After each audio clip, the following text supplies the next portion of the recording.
My family and I remodeled a bathroom down in Nashville, Tennessee in a 1973 condo.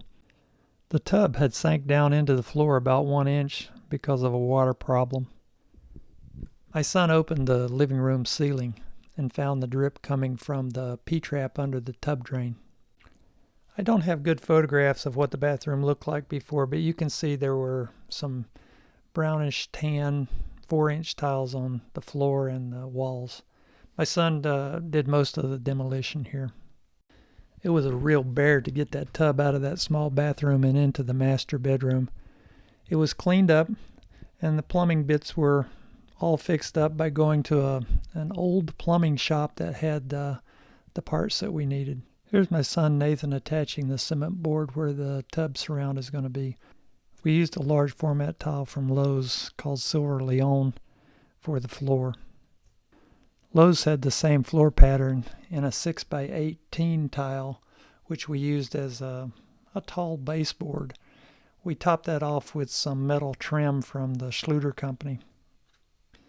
We used a number 27 silver for the floor grout and around the baseboard. Also from Lowe's, we got a large format tile for the wall. It was a better tile. They called it Ledgewood, and it was simulated natural stone, but it was actually a porcelain tile. For the wall grout, we used frost, which was a little bit like the grout lines that were on the tile, but in hindsight, maybe a warm gray number 93 would have matched the stone better.